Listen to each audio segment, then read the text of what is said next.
We watched Colossal. Gloria is an out-of-work party girl forced to leave her life in New York City and move back home. When reports surface that a giant creature is destroying Seoul, she gradually comes to the realization that she is somehow connected to the phenomenon. It cruises right along for about 110 minutes, and I knew what the premise kind of was, but I had some reservations about how good it really would be, and it did strike me as a movie that would be better suited to a really long episode of Twilight Zone or something of that nature. And I'm really surprised that, honestly, it's a lot better than I thought it would be. I had, like I said, a lot of reservations. I don't know how much this concept could have worked out, where it really does stand out. Admittedly, a big part of it is Anne Hathaway's performance and Jason Sudeikis.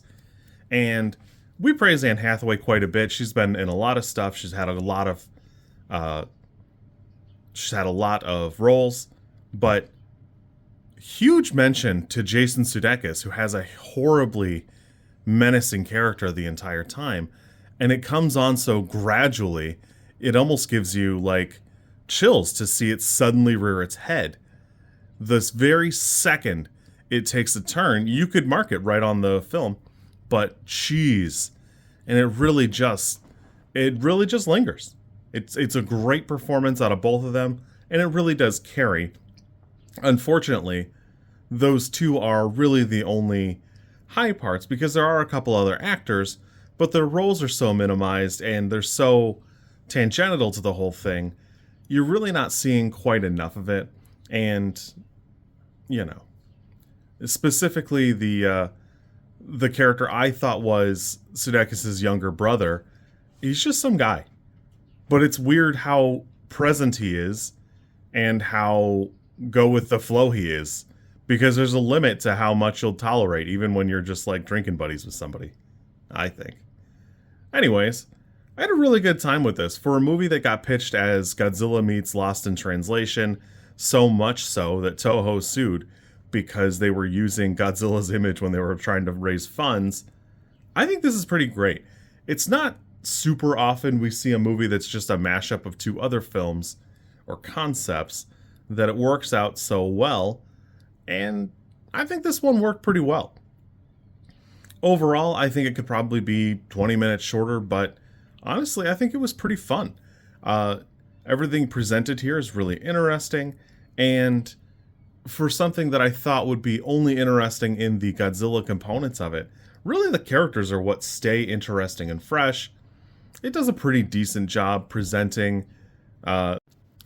I think it's worth mentioning that it's both directed and written by Nacho Vigalondo, and that's a pretty good feat because it's not the easiest thing in the world. Oftentimes we'll see writers/directors, and it leaves a little bit of something to be desired.